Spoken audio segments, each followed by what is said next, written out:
Oh, oh, just hitting the mic. That's how we started. Oh my God, this is weird. It is isn't weird. It? We're back, baby. In a studio together again. It's so mad. Like, obviously, I know we were chatting a little bit before. Obviously, we got in here, but like from the initial conversation, that must have been about what, 2 years ago, maybe, to then for it taking a year to kind of develop Unfiltered, to then the live show, to then a very successul season, and now we're having a reunion in a studio in face real to life. face. Like, I can touch you. No, but it's so weird because we've only met twice in real life. Like, this is the second time that we've actually like been in touching distance. It's magical. Do you know what, actually? That's really weird, because I was talking to my therapist and I was saying about like the live show and stuff, and they were like, how did you feel like when you were walking into that? And I was like, well, I was expecting to be like really nervous, and I wasn't, because when I first got to the venue of that live show, you were just getting out of the Uber. And it was like we were walking in together, like into this live show, and something that like obviously that we kind of created. Yeah. So that was so sweet. But no, I'm very glad to be back. Very happy that you invited me back on the Waffle Shop. It's my favourite thing the last year, being in Canada. Oh yeah, I remember that. Oh yeah, remember? We didn't know the end Actually of from that. Canada. But whenever I speak about like podcasting stuff I've done, and people are like, oh, like what? And I'll show them the Waffle Shop, and everyone's always like super impressed. And obviously it's a great show, and I just love being a part of it. So thanks, you're man. Part of the furniture. Thanks. It wouldn't have been this today. It's very. It's so it's very made.com nice, in here. Yeah. I'm like, comfy. Yeah. Had to check our bags on the way out. I know. They're not Thanks, watching Content this, is are they? Queen, for having us. It wouldn't be the Waffle Shop if we didn't have a bit of a moan. Yes. Before. Yes. Obviously, well, before we get on with the show, but obviously we've got a very special guest joining us in the studio. We do. We love a guest. They really bring the energy. Face to face. Who do we have today? We have Made in Chelsea star, singer-songwriter, Julius Cowdrey. He's also the founder of Safe Space, which is a very good self-development and mental health platform. Love the show. Yeah. Big fan. So this is going to get... Please don't start flirting. I know that this is what you do. You did it last time when we had that other guy on the show. Behaviour. I would never do such a thing. Anyway. Okay. Well, yeah, we start each one of the shows with something that's, it's got on our nerves a little bit, and it's a chance for us to get it off our chest, and hopefully that we feel better. I had one planned, but it actually changed on my way here. So obviously we're in London. It took me an hour to get here on the train. And I personally think that bananas should not be eaten in public. Is there a story behind that? Or no bananas in public? Because I feel like whether you like it or not, you watch someone eat a banana to see how they would eat a banana in public. Because I feel like it's quite an awkward thing to eat in public. Yeah. I'm a fair 3-chomp rule on a banana, though, because I don't like when it gets so mushy in my mouth. Yeah. So actually, I think I'm a good public banana eater. Okay. I get it down quick. Yeah. 3 bites and swallow. I just... Have you everything missed that I me? expected. I literally, as soon as I saw you in the distance, I was like, yes.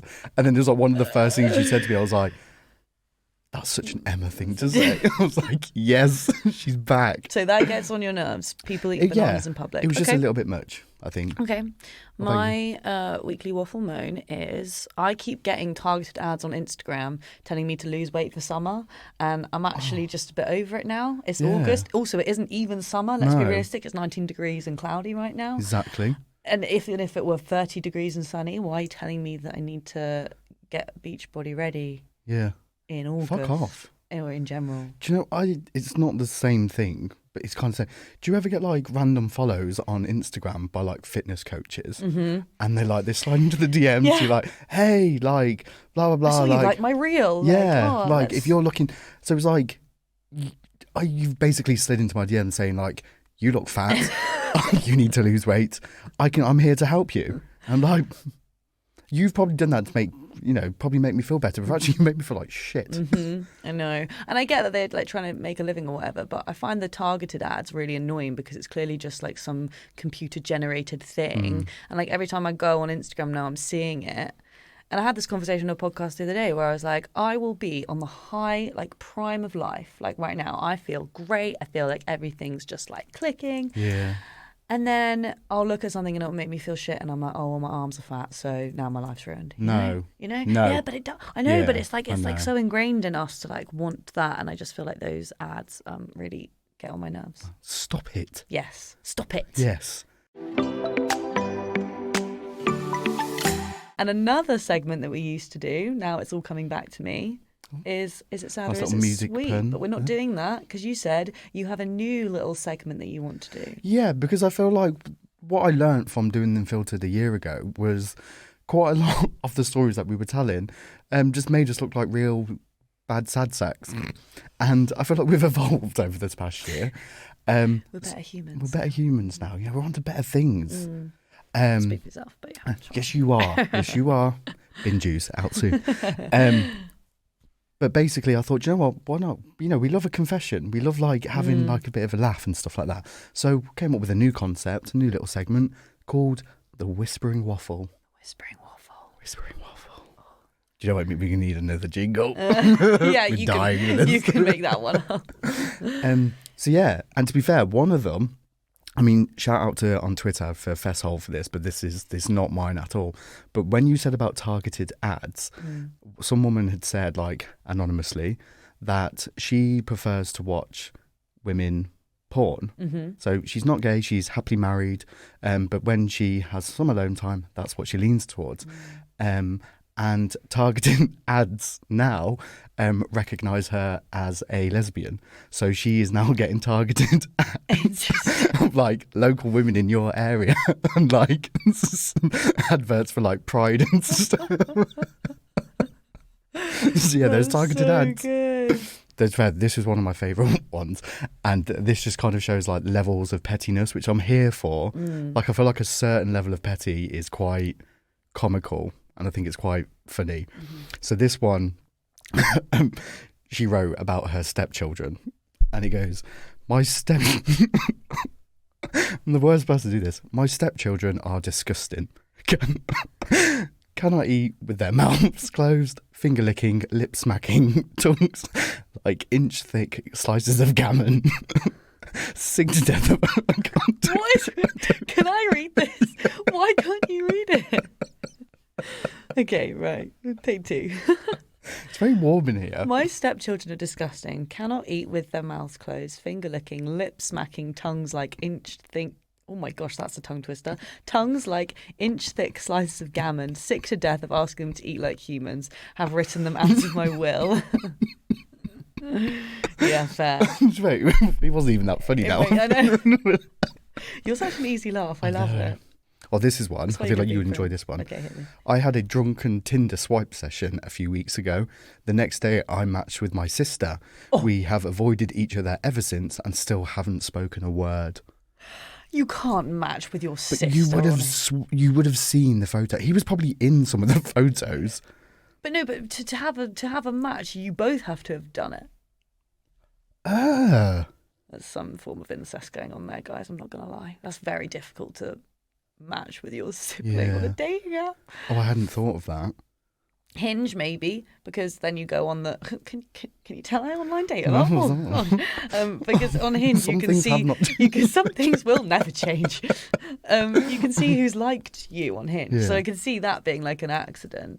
Because then your sister would see your brother, and then that's fucking weird. Yeah, I don't know how I feel about that one. To be fair. Do you know, I once worked with someone who was engaged to her stepbrother. And she was like totally like normal. We were good friends, and then she was like, "Oh, when people find this out about me, they think it's weird." But like, I started dating this guy, and my mum started dating his dad, and then we all just like dated. Just stayed together. No, that's like Netflix. I know. Shit. I was like, "There's a sitcom out there waiting to be written about that." Okay, one more, and then we need to have a little bit of a waffle about that. So years ago, my friend was a contestant on Who Wants to Be a Millionaire. I was his phone a friend for the £16,000 question. The week before, he had shouted at my dog for little to no reason. I deliberately gave him the wrong answer. Oh. I think that's valid. Oh. I think I'll be No, doing if the you're same. shouting at your dog, grow up. To be fair, I shout at dogs all the time. I So don't they even were have a dog. friends.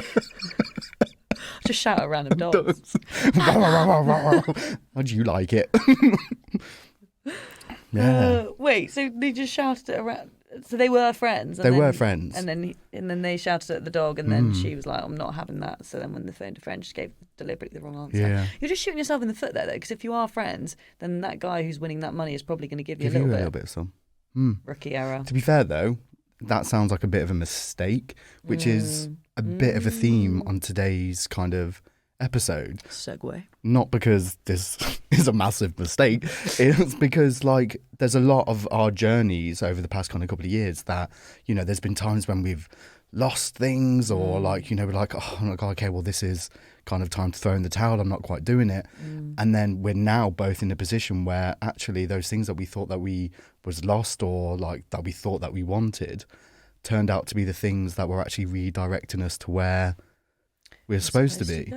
Yeah. So I'm really interested, to be fair, because obviously when we last caught up, you know, obviously you were in Canada, things were obviously picking up. You're back in the UK. Is there a reason why you're back in the UK? Is there anything that you can tell us about? I have been developing a new podcast, which is currently, earlier this week we just did the pilot for it. So it's with Content is Queen and Audible as part of their microgrant scheme.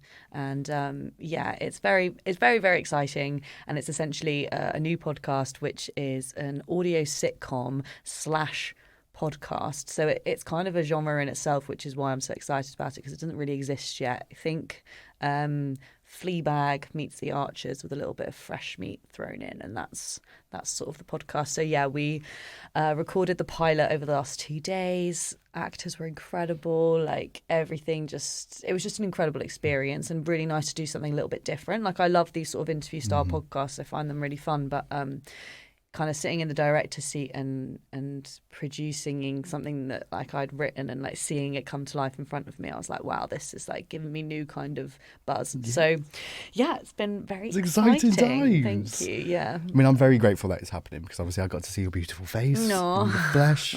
But yeah, it's really like incredible to hear. Thank you. Like you should be incredibly proud of yourself. No, I'm buzzing. And I think that also like it's just nice it's hard to talk about because there's a very high chance that it may never see the light of day. Like it's a pilot at the end of the day. How many pilots get made?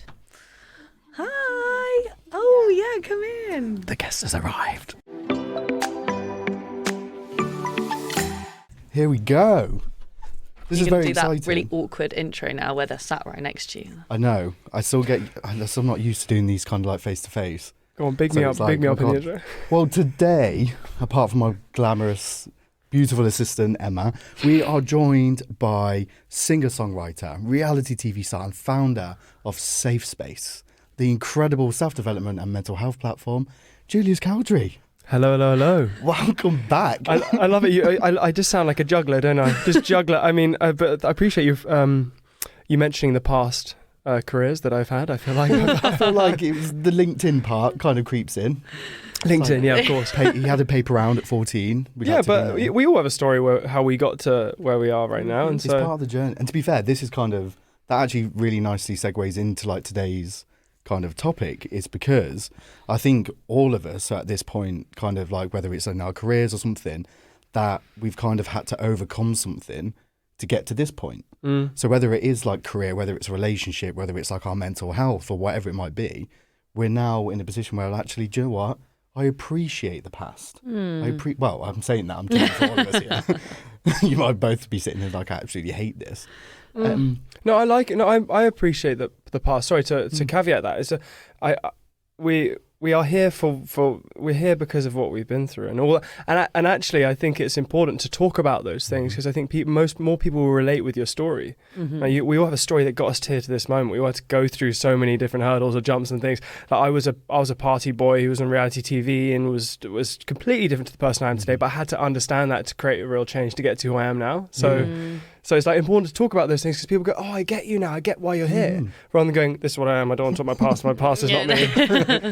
Do you regret anything from your past? Because I always think that that's such an interesting question when people are like, you know, all the lessons that you learn or whatever. Is there anything that you wish that you hadn't done?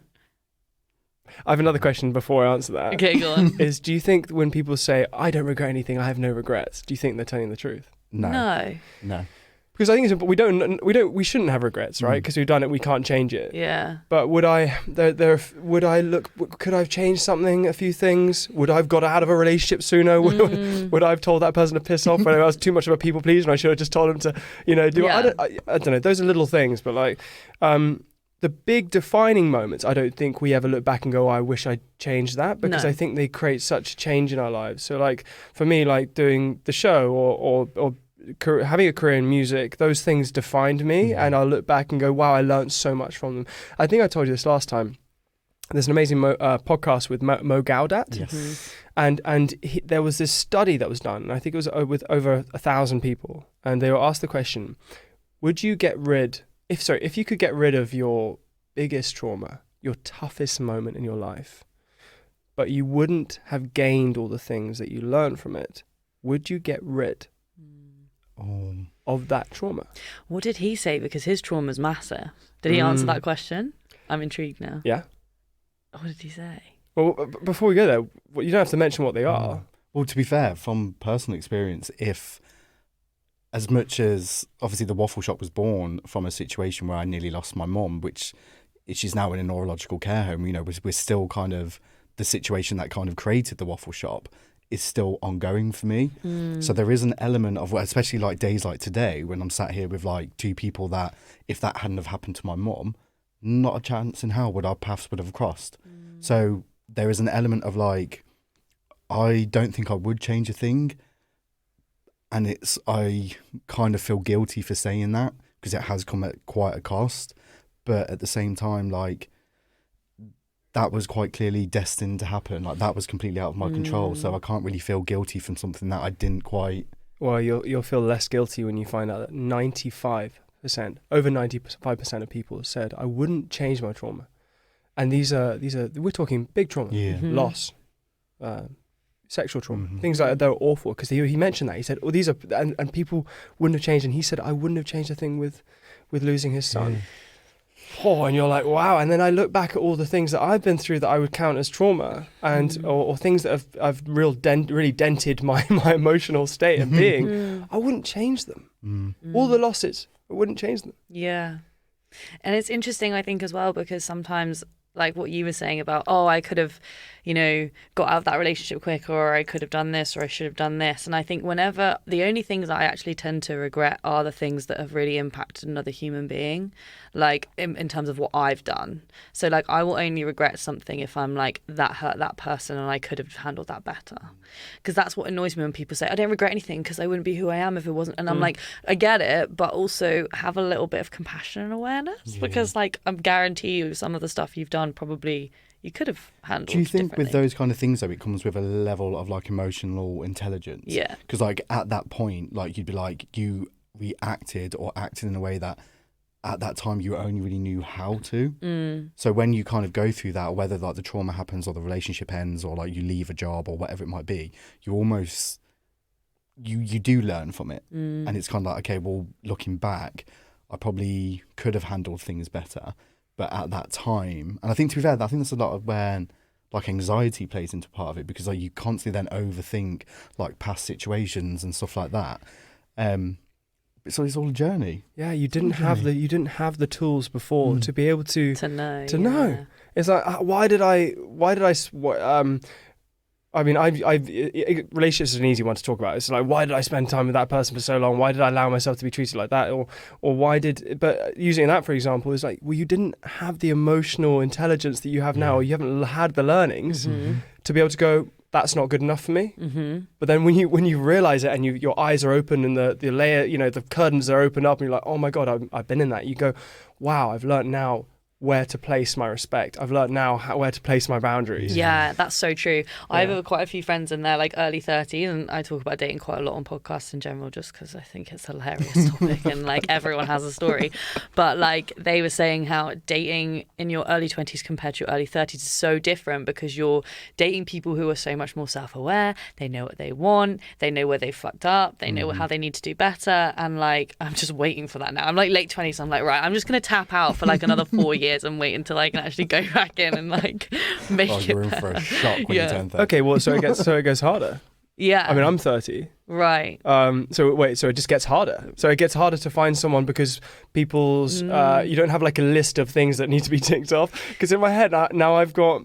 I'm recently single, so like now I've got this like tick. Well, this person based on my last relationship and the one before, I'm like, oh wow, you know, they have to be like this, or they have to have this value that's really important, or yeah, they definitely got to be like emotionally in touch with themselves, because whatever. So if you got cheated on before, right, you probably go, well, loyalty is my number one value. If you didn't, you might not go. You assume people are loyal because my last relationship's loyal. So like you go with this like list now, which makes relationships harder, because you kind of naturally, I think, when you go into dating later on, you kind of think you're kind of waiting for them to show you the version of the person that you're scared of being with. Yeah.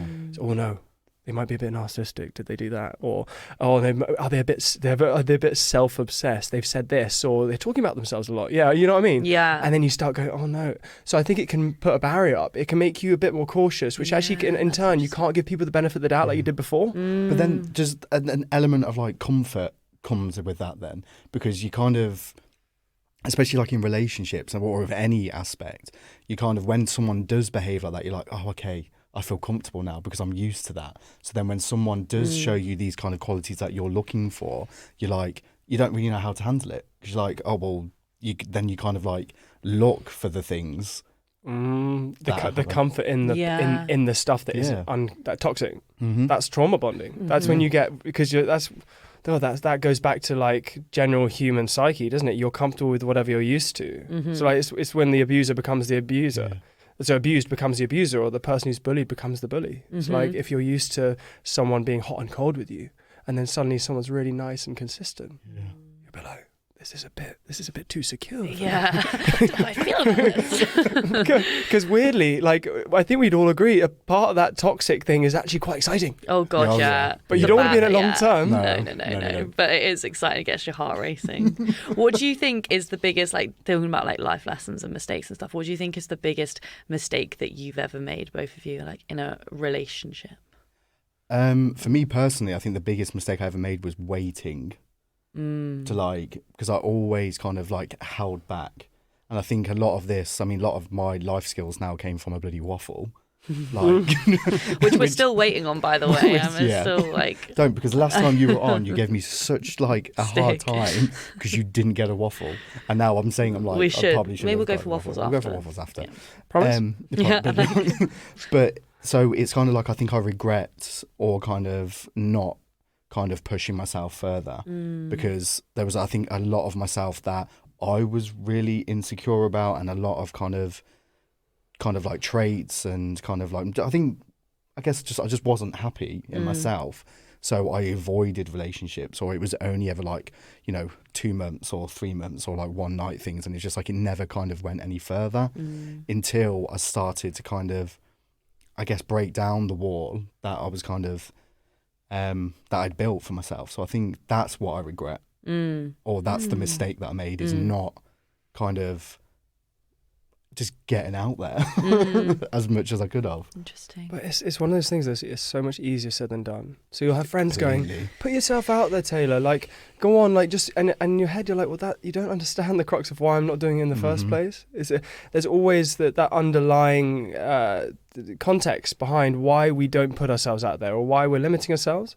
And that's why I often think some people who aren't asking advice of friends is actually quite dangerous, I think, sometimes, because a lot of people they will base their opinion on their own experience. So true. And so what I've learned through coaching is being able to be objective and ask great questions to allow someone else to get there. So if you came to me going, I don't know how to put myself out there, I'd say, why do you think you've got to that place? What's stopping you from doing that? Because I'd want to know. And I'd say that as a friend or a coach, because it gets you going, oh, that's interesting. Maybe it's this. And then you can understand the core, and then you can go like, oh yeah, instead of me going, mate, just put yourself out there, just go out. Like, it's easy, but it's easy for me, but because you've been limited and so due to self-esteem stuff, then you're like, oh, I get it. Okay. So how do you build your self-esteem? And that's the core. Because once you build your self-esteem, what's the byproduct of that? Putting yourself out there. I think it's again, it comes down to like the education thing, isn't it? Because it's like, until I was having these kind of conversation, I didn't know things like coaches exist. I didn't know like what self-esteem meant. I didn't know what like limiting beliefs were. Throwing it back to you, like, if there's anything like that you wish you kind of did. Just, we'll go back to Julius. Sorry, we're missing something. We know each other quite well. It's a nightmare. But she's not really. I can answer that question. Yeah, Julius, let's throw it back. Julius, go. What's your biggest lesson? I know the question not to ask. Okay, my biggest mistake is putting someone else's needs above mine. Interesting.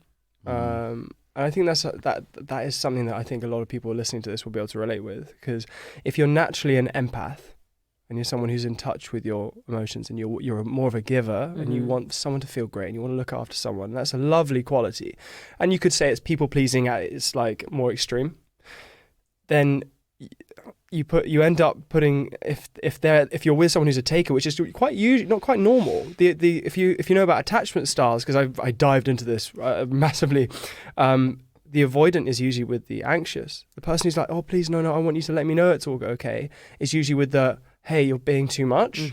That's the extremes. But I went a bit anxious in one of my relationships, and then as a result I was with an avoidant who ran, and it made me go, well, no, she's running, I'm wanting more from this. It's all subconscious, and when I became conscious to it, I was like, oh my god, I'm actually putting myself second.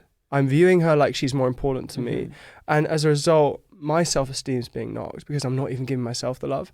And it's amazing being someone I'm very in touch with my emotions. I'm working with people all the time with theirs. And I've studied this, and I work on myself a lot. And still, even then, I was terrible for myself. And it shocked me really, because I'm just like, well, I thought I was good. I thought my self-esteem is good, but you can be knocked by situations and by people. And I think maybe I would have stayed stronger with, but going, my needs need to be up there. Yeah. What's important to me, even though she's not meeting my needs, even though she's not proving that I'm good enough for her, which is what happened, is how it happened. Right? I started going, well, maybe she's right. I should have stayed really strong with my needs, and then probably would have realized sooner that, well, she's not meeting them, then see you later. Yeah. Because I don't think we do that enough. Then we kind of put people on pedestals. It's so true. And isn't it interesting how every single one of our things that we regret about relationships or mistakes or lessons is to do with self-esteem? Because mine's exactly the same. Like, well, when I was in a really long relationship and then discovered dating apps, and my self-esteem shot through the roof. I was like, I've never felt so wanted, like likes and like people telling me that I'm pretty. I was like, oh my god. And then you get to the point where you're like, oh, every single ounce of self-respect I have is coming from somebody else and coming from validation elsewhere. Wow. And it actually became like a really toxic, dangerous circle where I was just seeking like guys telling me that I was worthy of something and not actually believing it myself. So I feel like it's so interesting that every single one of us feels the same way, but in like a completely different story. It is weird because when, like, even to fair, what you've just said and what you've said, Julius, it's about, I've recently, to be fair, I'm saying it recently because it was like Wednesday, like in a therapy session, like a lot of my validation came from what I thought my version of love was. So I was doing constantly like giving so much of myself away to like my family that when it came to like the moments and like my needs, there was nothing left to give me what I needed.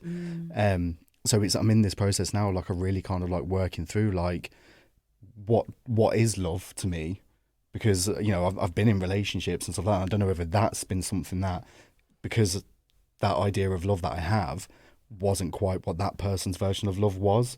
So I was never actually going to get what I want or find my needs because... Can I tell you something really quite controversial and straight? And I've never heard anyone say this because I just thought this in the moment.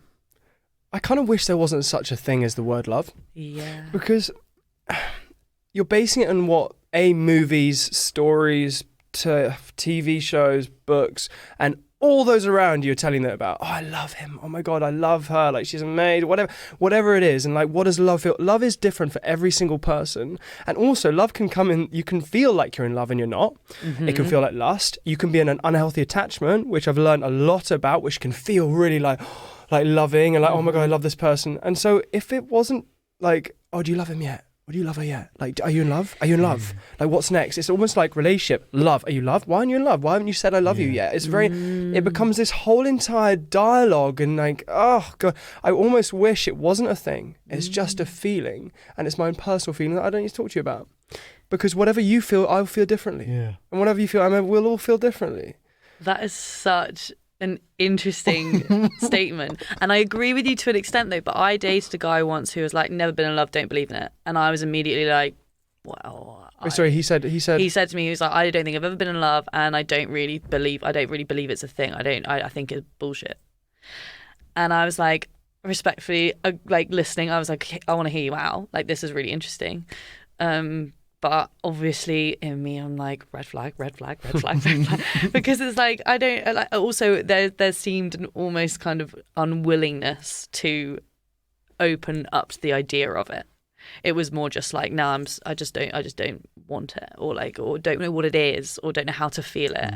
And I think I like empathize with that for a lot of people, because you said it's really fucking confusing. Like, you actually don't know what you're feeling half the time, and when the additional pressure of people saying like, oh, but do you love him? And my other pet peeve is when people stay in a relationship because they say, oh, but I love them, and you're like, but that's a choice that you're making. You're actively choosing to love that person. I think love begins as a feeling and then it continues as a choice. It's really interesting how we kind of, when we're talking about like loss and stuff, that the immediate kind of seems to go to like the relationship, like those kind of like lost kind of relationships that we thought we were going to be in. Kind of like a question to both of you now, like obviously we talk about like loss and like grief, all these kind of words that kind of get attached to it. From a personal opinion, good in goodbye is quite powerful, and I think people kind of honestly look at the word goodbye as if it's a negative. So whether it's a relationship, whether it's a job, whether it's all these, like that good before that bye is sometimes quite a powerful thing. Saying goodbye can be the most powerful and positive thing you do with your life. I actually think another controversial statement is and not controversial. When you fuck love if you're with someone who's not treating you with enough respect. Fuck love if you're with someone who makes you feel unworthy. Like like this whole thing, I love this person, and it makes you feel this sentimental thing. Is like, goodbye is a better statement for you if it means you're choosing yourself. And I don't mean selfishly, or I don't mean at all. I mean, choose yourself where because we're talking about esteem, right? And someone can knock your esteem so much, and being in love can hold you in places where you are not good enough. So if you feel like you're not enough, then love is not enough.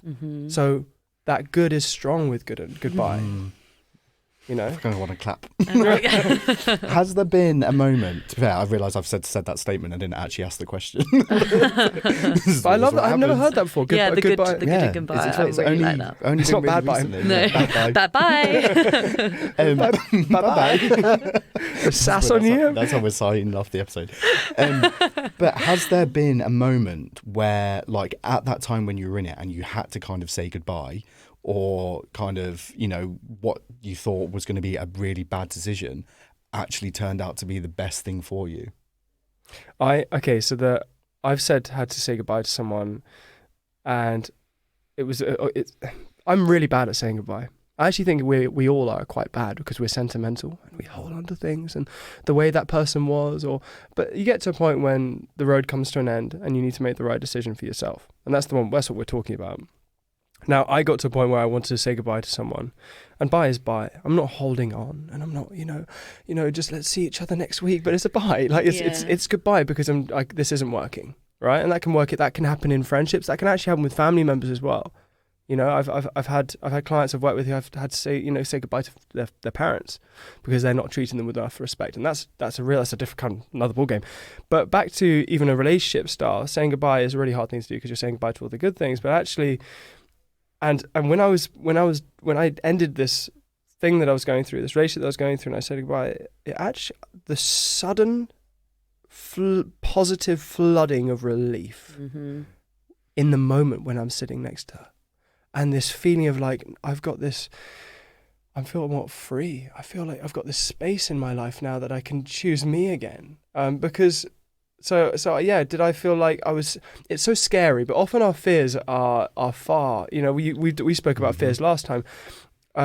We place these like irrational, don't we, as humans, these things that aren't likely to ever happen. I love the acronym FEAR is false evidence appearing real. Have you heard that before? Yes. And we're placing this thing. Oh, is it really? Yeah. And it's like, I'm so scared of all these things that happen. How likely have your fears ever come true? Yeah. Very rarely. I had this when we did the live show.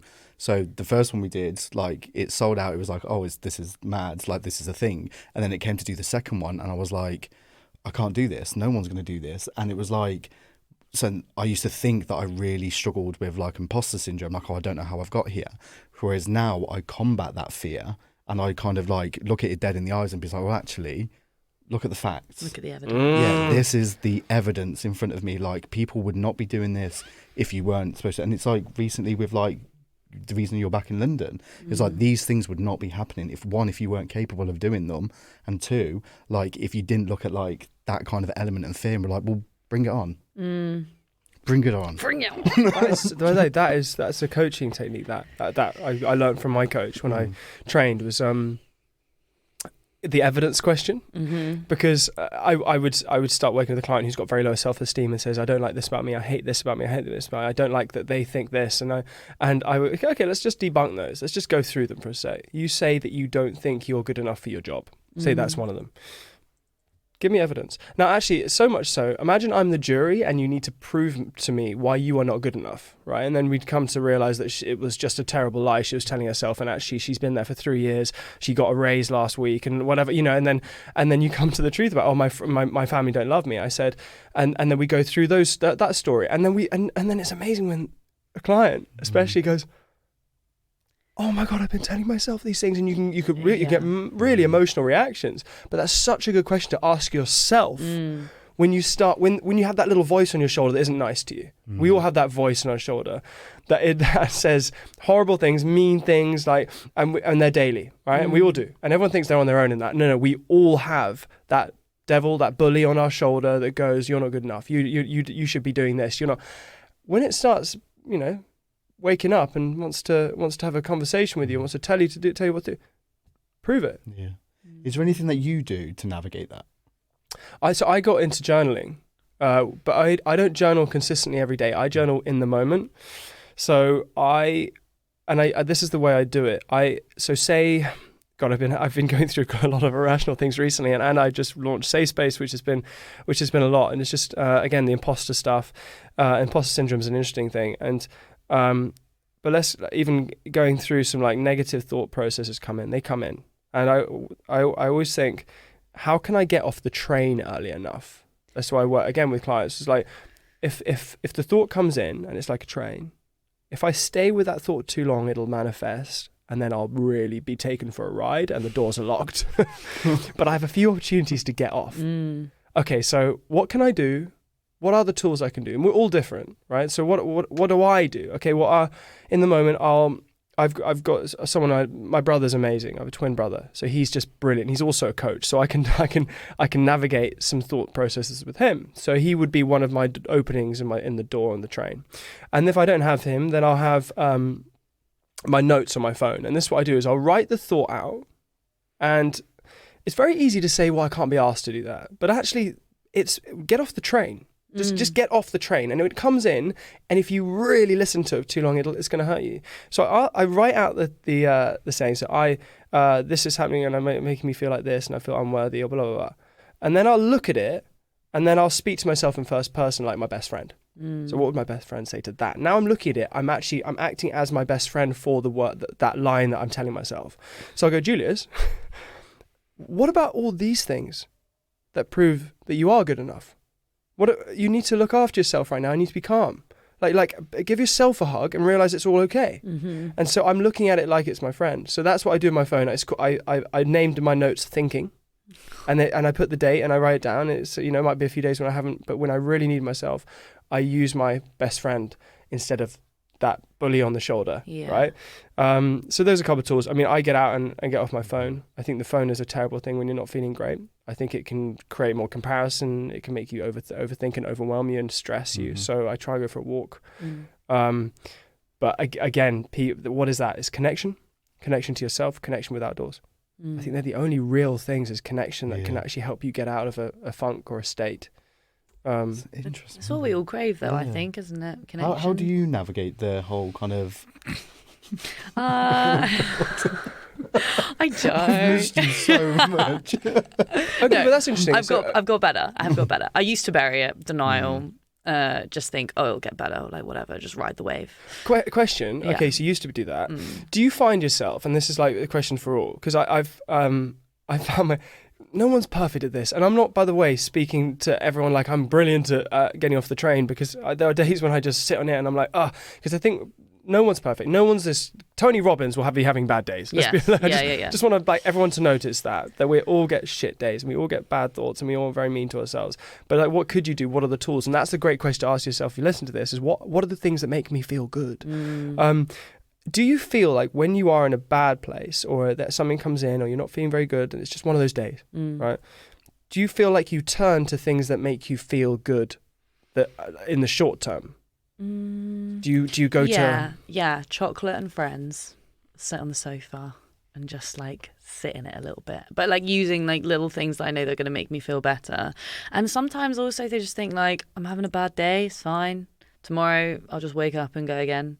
Like I used to get really down in my head about it and be like, why can't I feel like 100% all the time? Why am I not being, And like, I had like a really high moment in my like podcasting career in 2021. And since then haven't really until literally this week when I had another high, and I was like been waiting for that high for ages. And I think all of my lows come as a result of not having felt the highest of the highs in such a long time, because when you relate to something that you've experienced, nothing else really comes close. But then I don't think I really have a coping mechanism for that. I just have the belief that, well, if it happened then, it will surely happen again at some point. Which is a powerful place to be, to be fair, in having that belief. Because I think you can experience the high, then go to the low, and you can stay in the low. Like, I feel like if you were constantly in like consistency at that high, you would over time start to feel the same way that you did when you were in the low. Exactly. You'd be exhausted. Yeah, burnout. But But then how do you... Because I think that is like a good metaphor for actually just life, because they're highs and lows, and those... Life's a roller coaster, baby. baby. Just got to ride it. But then how do you... What would be your way of not waiting for the highs and not be so like, because if you're waiting for the highs the whole time, then it sounds like your moment isn't enjoyable, because you're like, oh, it's not, and then you're waiting for a tick of validation and a tap on the back from something. Yes, which I do wait a lot for. Why do you think you do? Pressure that I would put on myself, probably. Just like feeling like I need to be doing something, or feeling that I need to be somewhere. But I've definitely become more comfortable in just like living like every day, not putting too much pressure on myself, because I remember the pain and the agony that it felt of being just like feeling so shit all the time, and I was like, actually, this is exhausting. Like, I may as well just park it. And maybe, I mean, this is probably terrible advice to anyone listening, like, don't park it. You should probably seek help and go through it. But for me, I don't know, like having it in a little box, knowing it's there, and just like carrying on. Interesting. Okay. But then also, this is what is really interesting, is that if you are waiting for the highs, like, if you're in that state where you're frustrated that you're not getting enough from it, and whatever enough is, that's only because you place an expectation on this feeling, and that's not going to bring you real joy, right? It's just like, it's like that relationship with that. You're probably likely, that high is likely to come later date. Yes. Because imagine if you were just like, I trust that everything's going to be great. I trust it's all going to be good. And by the way, again, I'm not saying that I'm great at this always, but like that, just to try and work around navigating how that could be a better experience for you and all of us in life. Yeah. So I actually trust that it's going to be okay. I'm just going to enjoy the moment. If it comes, it comes. And if the lows are there, well, that's part of life. And that feels like a real relaxed place where actually if the highs come, they'll probably come quicker because you're in this process of it all. I don't know. I feel that it reminds me of something that I actually implement now, which is Dolly Alderton said something on the podcast and she was like, Dolly Parton. Dolly Alderton. Dolly Parton. Julie. Julie. Do you know, it's quite funny. I was in a spin class the other day and that song came on as like a remix and I was like, how many times does she sing Jolene? By the way, I wish I knew. Shall I search it out right now? Yeah. But if we'll sing it, we can count. Yeah. Should we make that as that could be like that could be the out. Whoever gets it from the podcast can get a free Space membership. How's that? That sounds good. Oh, okay. But Dolly Alderton said that 80% of like the good shit she thinks is like in her head or something. It was like 80% of my life I live through my head, through my own imagination. And I think I do that too, because sometimes I had a bit of coaching as well, and my coach said to me, just imagine a life where like you're just having the best time and like everything's great. And what does that look like? And I'm just in there and I'm chilling. Like sometimes I'll go to bed and I'm imagining accepting a BAFTA. And it's such a nice thing to fall asleep to. And actually I was like, even if I used to be so scared of dreaming for fear that something wouldn't happen. But actually dreaming, this is going to sound so wanky, but like it doesn't matter if it does or doesn't happen if it makes you feel good in the moment. Yeah. And like, then if it does, it's like, ooh. That actually leads into a question that I actually wrote down that I wanted to ask. If that kind of limiting belief and that fear and that kind of the feeling of never having a regret or like not making that mistake, like it didn't exist, what would you do?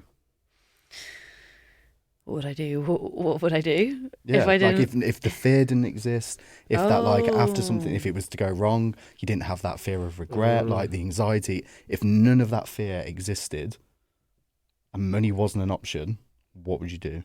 Jump out of a plane. I'm terrified of skydiving. I love how Taylor was focusing on like maybe like a career thing. I thought this was going to be like a real said deep jumping out of a plane.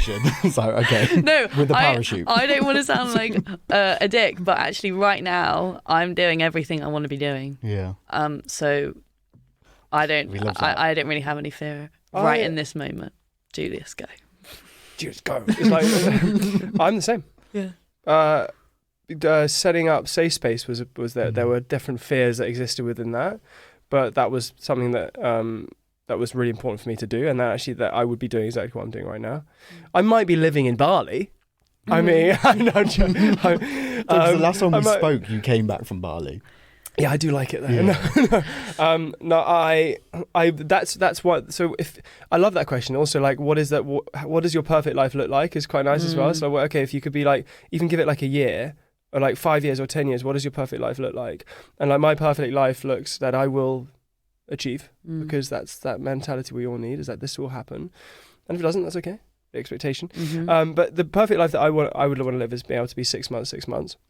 So I live in the heat. I'm in the sunshine because I just love the sunshine. So I want to be able to, and that I can have a business that's online and I can be anywhere in the world. So that's important to me. That's like a value of mine, freedom, like classic Aquarius, but we don't have to go into star signs. I'm not actually really into star signs, but then I said that the other day and someone went, classic Aquarius. And I was like, really, is it? Yeah, you're just like, well, you want freedom? And I was like, oh, okay. They're all the same, are they?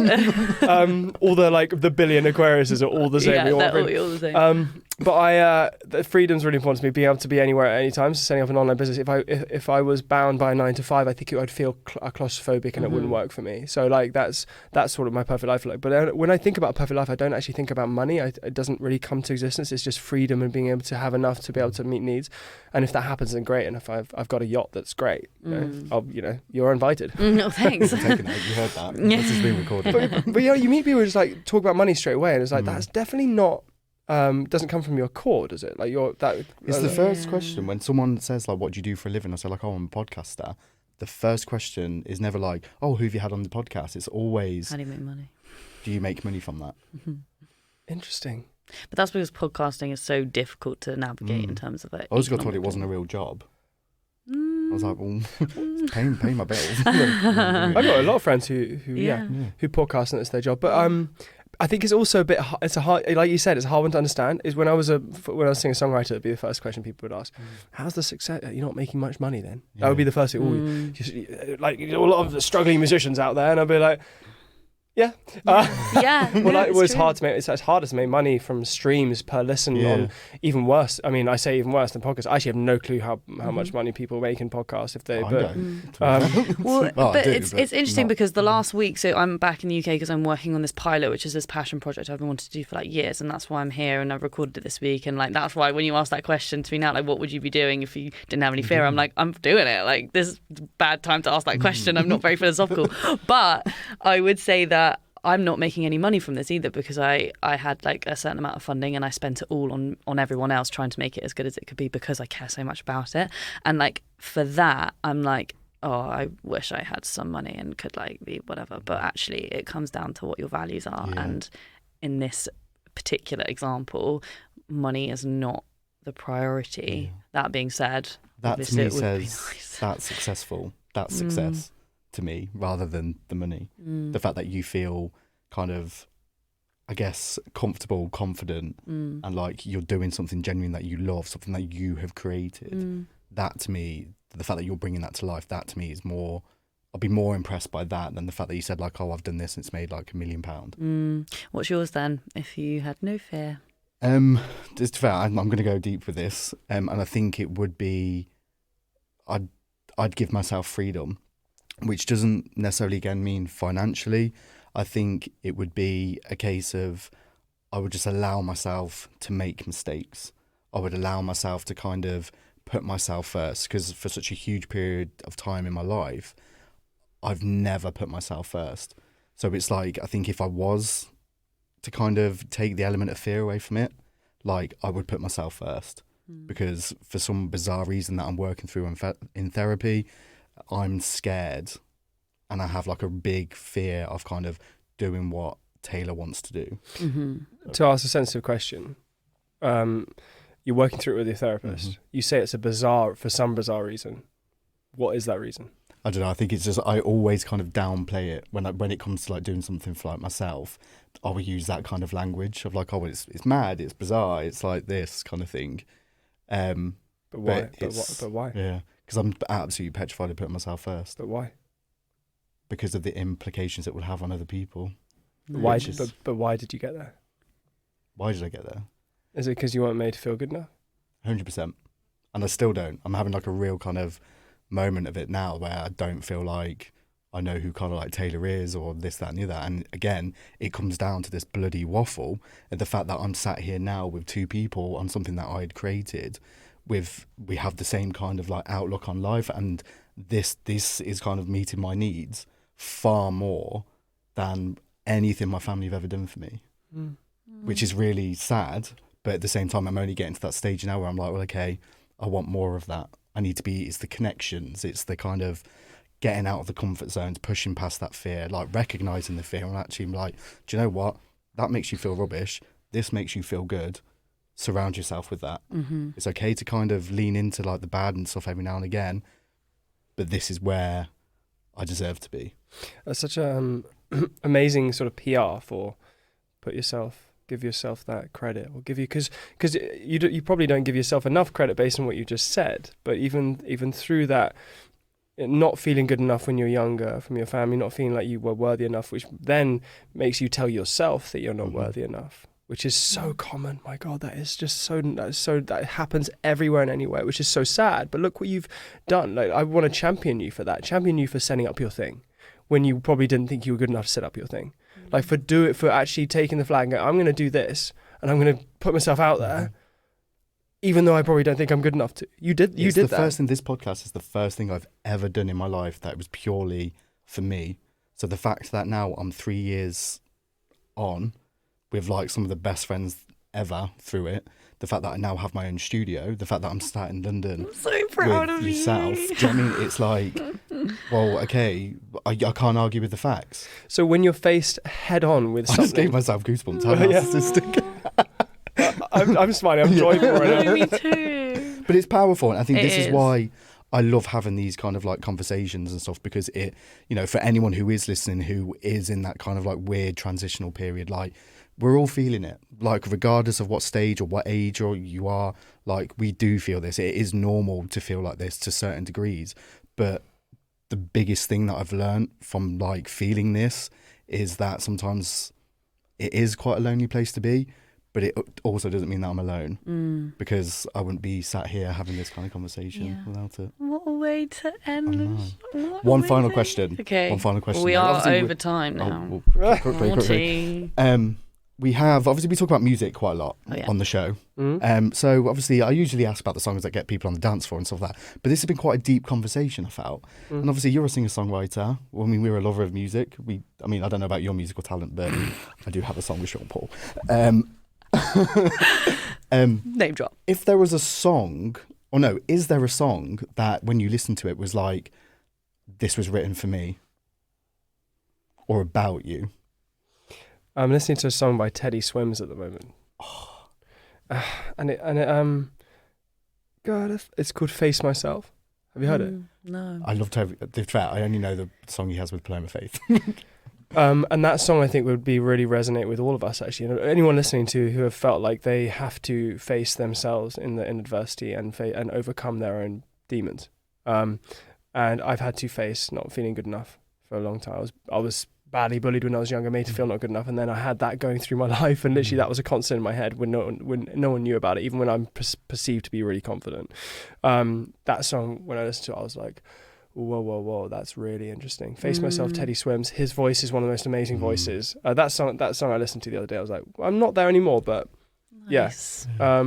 Face Myself, Teddy Swims. I'm a music. I listen to music the whole time. I listen to I think Ben Platt is one of the most amazing male vocals. I think Lauren Daigle. I like mentioning people that people don't necessarily know as much about, because like get your head out of pop music and have a listen to some of the music that's out there. It'll blow your mind. With talent. Yeah, I love real talent, real vocal, and real like stories. I like to listen. The amount of times I'm with a friend, I listen to a song. I was like, did you know what the song's about? And they're like, no, but great tune. And I'm like, great tune, but did you listen to the story? Because so every song for me, I listen to it and I really dive into the story and like, wow, that person went through that, but like, cool how he took that there. And it's what sells the music, I think. Well, for me, the whole music thing, they communicate things that I can't through a song. What's your song?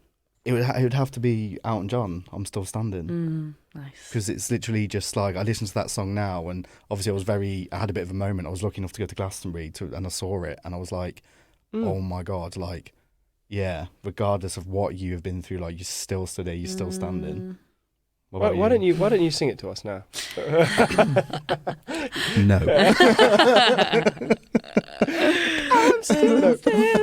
You're the singer. Yeah, you sing it. Not today, sore throat. Mine's Billy Joel, Vienna. Because only there's like so many lyrics in that where it's like, slow down, you crazy child, you can't be anything you want to be before your time. Like, just so nice. So crazy, you'll be doing skydives. Yeah. Like, wow. This is why we have to kind of wrap it up, because the pilot is literally giving us dirty looks from episode. You looked. I looked as well. I'm sorry. The door is gone. Yeah, we do need to wrap it up. But this thank you for has been an absolute pleasure. Honestly, lovely to see you. Great to meet you in person properly. I've loved every second. Yeah. But yeah, go and check. For anyone who's listening to this and obviously is having a bit of a tough time and wants a bit more advice, Safe Space, obviously it's an incredible platform. I'll link everything into the episode. Go and check it out. But yeah, Emma, Julius, we have a 7-day free trial. So if you just want to check it out risk-free, Safe Space allows you to meet in a community of people who want to get better, self-develop, incredible coaches delivering seminars. So our big thing is improving loneliness. So I didn't want to stop there, but we have a 7-day free trial. So if you just want to try it risk-free. You heard it. Heard it first. Yep. You've got no excuses now. We'll be checking. But thank you both for joining me for a waffle. Thank you. Loved it.